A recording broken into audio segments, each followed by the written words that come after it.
What's up everybody, Matt Maran here for another car review. This is of course the all-new 2020 Nissan Sentra. Huge thanks to Nissan for providing me with the new Sentra here to review for you guys today.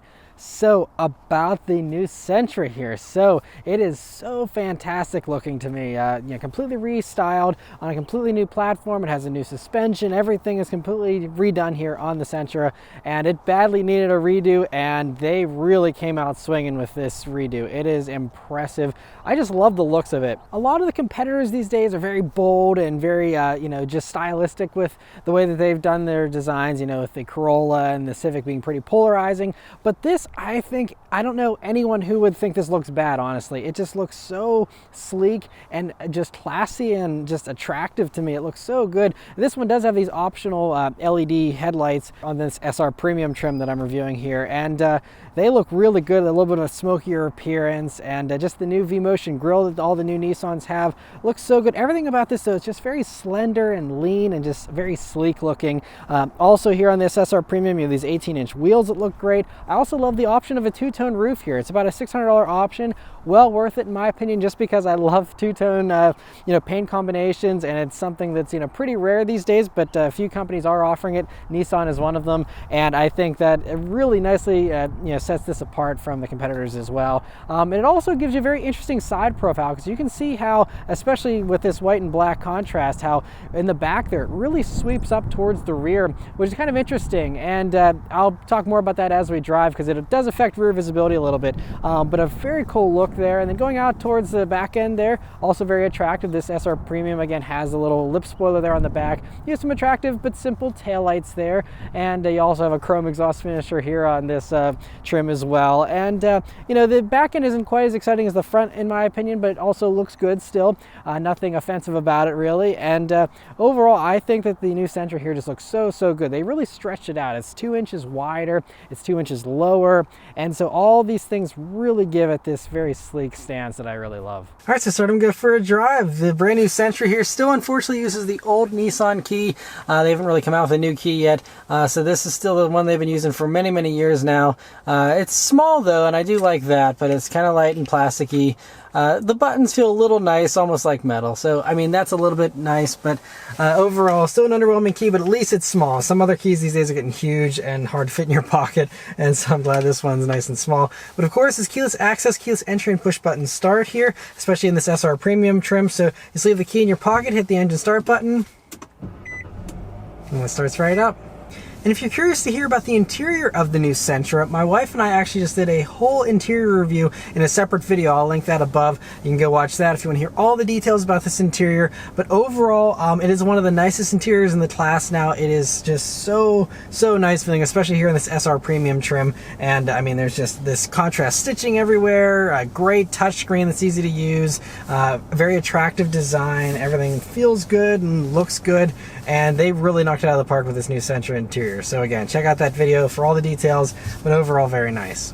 Alright, so setting off here in the 2020 Nissan Sentra. So the first thing you notice, I really like the driving position here. It's a little bit higher than some of the competitors. I think the Corolla, you might sit a little bit lower, but it gives you a really good view of the road, and it's a nice, pretty large windshield. A-pillar is fairly thin. I'm not in love with having this little blind spot monitoring thing here at the base of the A-pillar, but not a huge deal because, again, you are sitting up a little bit higher, so you have a really good view out. And the only thing is view out of the back.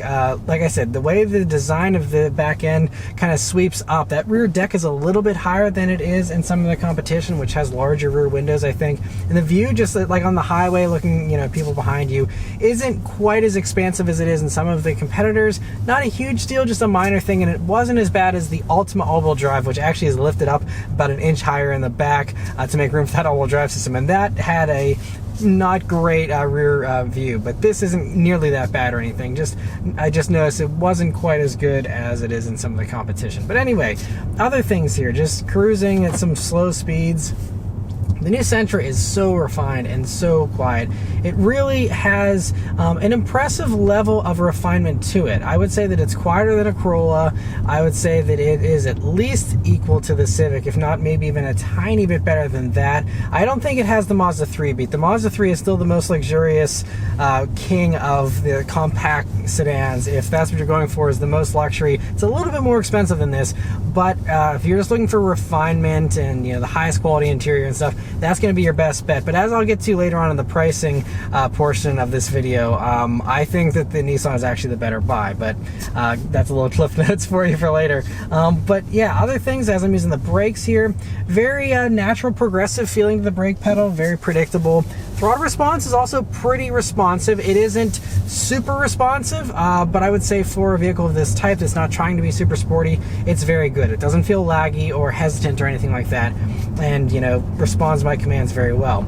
Also, this car runs this CVT transmission automatic. There's no manual available here in the Sentra now, and with this automatic though, yes, it's a CVT, but honestly Nissan is starting to make one of my more likable CVTs. I'm not in love with any of them, but I think this one feels it's one of the ones that feels the most like a normal automatic transmission. It has normal shift points, and it actually holds a gear. That's the thing that's different. Like Honda CVT, there's shift points, but then it gets all over the place with the RPMs. This, like, I hit the gas and it holds that RPM and will build like it's holding a normal gear. And so this feels more like a normal automatic than most CVTs, and so I really like the way this is set up.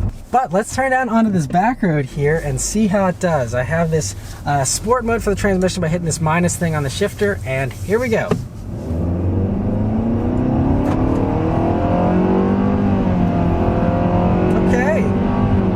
So it doesn't waste any time. It makes the most of all that this little engine has to offer, and it's pretty on par for the class vehicle we're in here. So this runs a 2-liter naturally aspirated 4-cylinder, no turbos or anything to worry about, and it does 149 horsepower and 146 pound-feet of torque. It'll do 0 to 60 in 9.2 seconds, and that's the number that is a little bit slower than some of the competitors. So some of the competitors have a little bit more power now. The Civic has a little bit more horsepower. The Corolla, if you go for its higher horsepower engine, does have a few more horsepower, but here in the Sentra, it doesn't feel like a 9.2 seconds 0 to 60.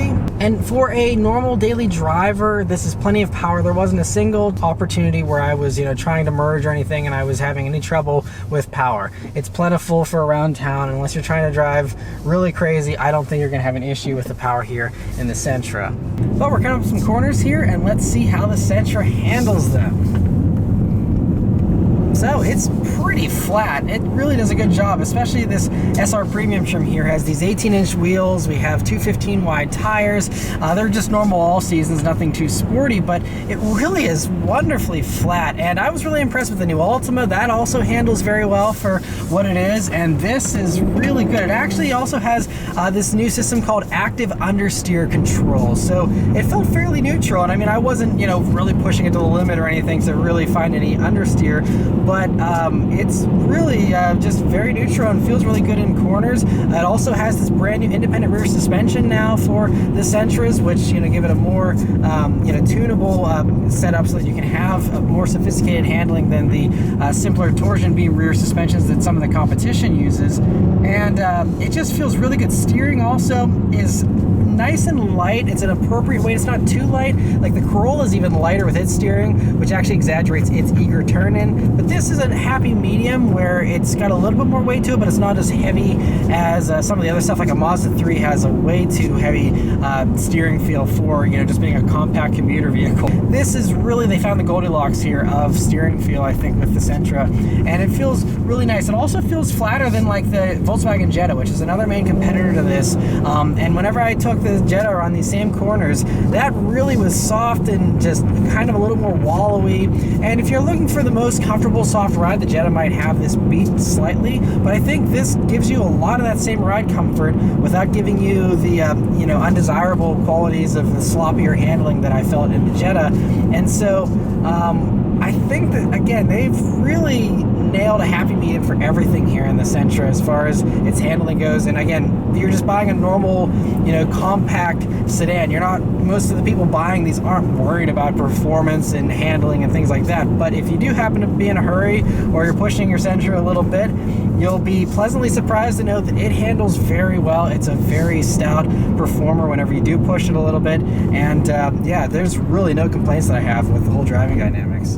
Another thing that I think really helps the handling of the Sentra here is it's a fairly light vehicle too. These only weigh 3,122 pounds. And so, and that's, I think, even loaded up like this one is with all the features you have here. And so, I mean, these days, that's a pretty lightweight for a vehicle that has all the safety tech this does, all that type of stuff. To have this low amount of weight, that always helps the handling of a vehicle. And that's why all these compact sedans these days handle very well, just because they're not super heavy and bloated like all the crossovers and all the other larger vehicles out there that are so popular these days.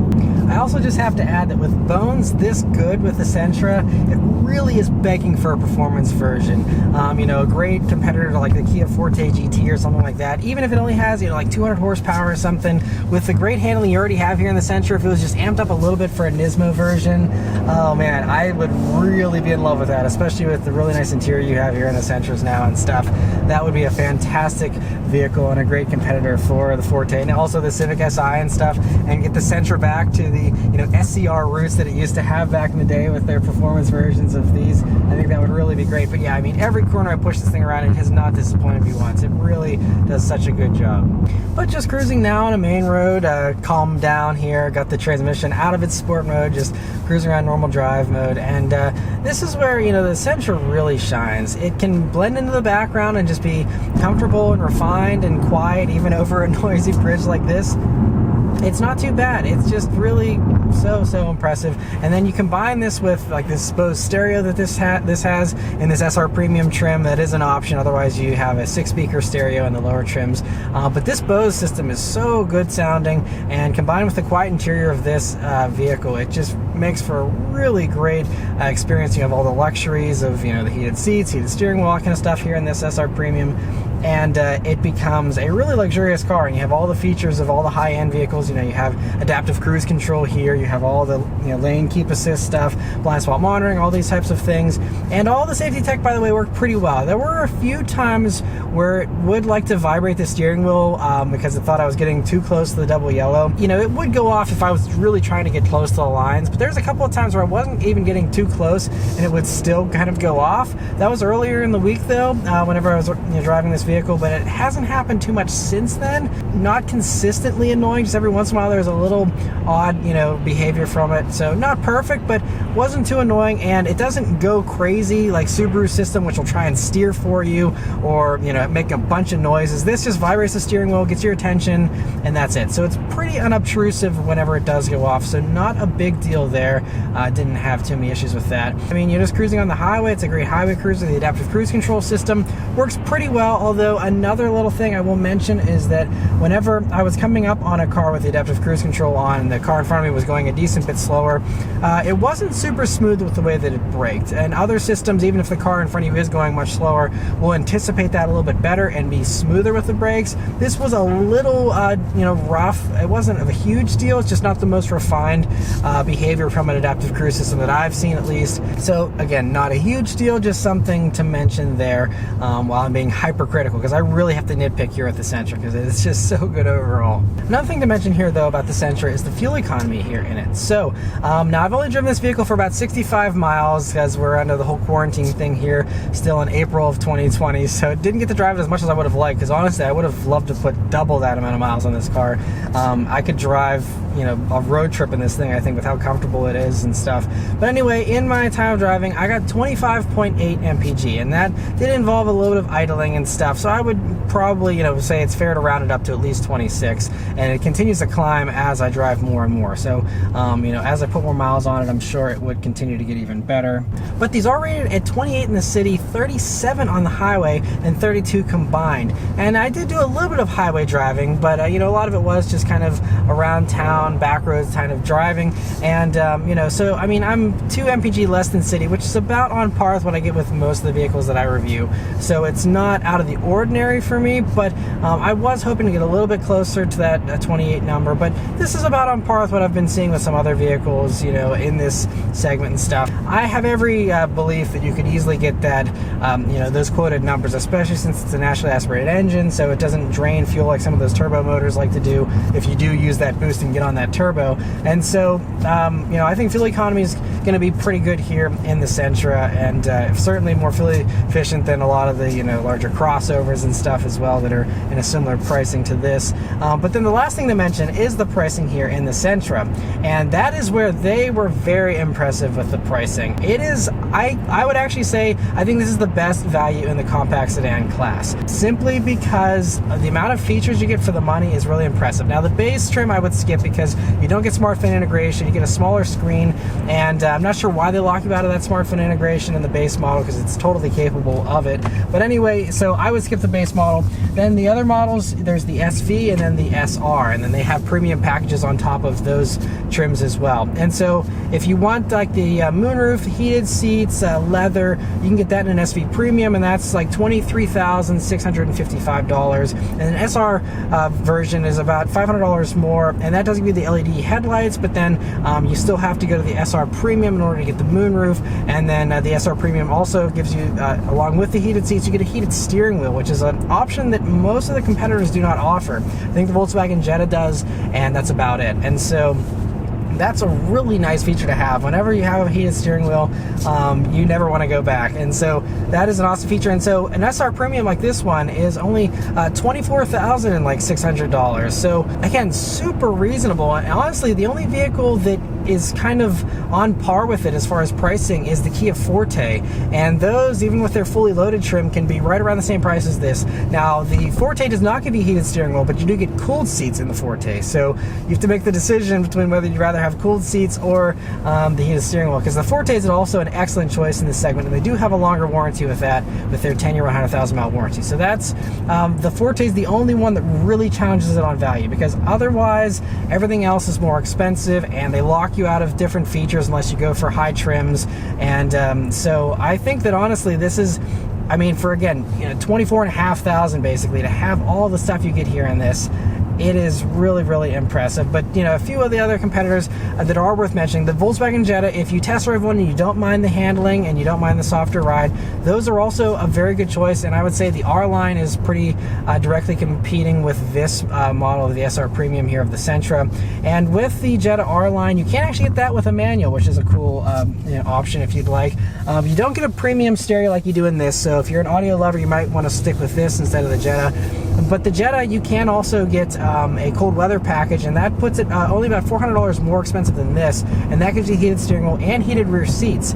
And there's a few other nice features you get with the Jetta. But honestly, I think this interior actually feels more premium than the Jetta does. And again, just I'm really giving a ton of compliments to the Sentra here because it deserves it. It is really impressive. So the Jetta is an option there. The other options, you know, the most popular stuff in this segment, the Corolla and the Civic. The Civic, even for 2020, the only way you get the LED headlights is either by going for the SI performance version with a manual transmission only, or you can go up to the touring trim of the Civic, and that's like 28 grand to get LED headlights. The Corolla, it gives you LED headlights as standard, but then the Corolla you can't get a premium stereo until you go to the higher trims, and even in the highest trims you don't get a full leather interior. It's like leather and cloth combined, and that's the nicest interior trim you can get in the Corolla. The Corolla is much nicer on the inside for the new ones as well, so they did a good job. And I'd say that, you know, you do have a lot of soft touch and stuff. It feels pretty close to the Sentra, but I think the Sentra still has an edge over that. And again, those Corollas, even the fully loaded ones that still have, you know, half cloth seats and stuff like that, you're still going to be, you know, up 27, 28 grand for those. And when you're shopping for something in the mid to low $20,000 range, going up to nearly $30,000 is a big jump. And so why spend $4,000 more for, you know, the Corolla or the Civic when you can get this with more features than those have, a nicer interior than those have, a little less power than those have? But I think, you know, most people that are buying these, if you're not going for a performance version, you're going to be totally happy with the performance of this and the engine of this. So I don't think you're really missing out there. And so getting one of these at $24,500 all day long, and the fact that Nissan generally is a little more lenient with their incentives and with their deals than Toyota and Honda are, so chances are you could probably also pay less than MSRP for this, you know, a lot easier than you would with the other competitors, and that further enhances the value of the Sentra here. So every way you look at it, the Sentra really comes out as the winner. Now, if you're looking for performance, I will say that the Kia Forte GT gives you that 200 horsepower, sportier feeling for only $1,000 more than this. So I would definitely go for the Forte GT if you do care about performance in this price category and segment. But if you don't care, then I 100% say get a Sentra. It's the best pick out there currently. They did a fantastic job with it. So anyway, let me know your thoughts on the Sentra in the comments below. Thanks to Nissan for providing me with the Sentra here to review for you guys today, and I'll see you guys on the next one. Thanks for watching. Take care.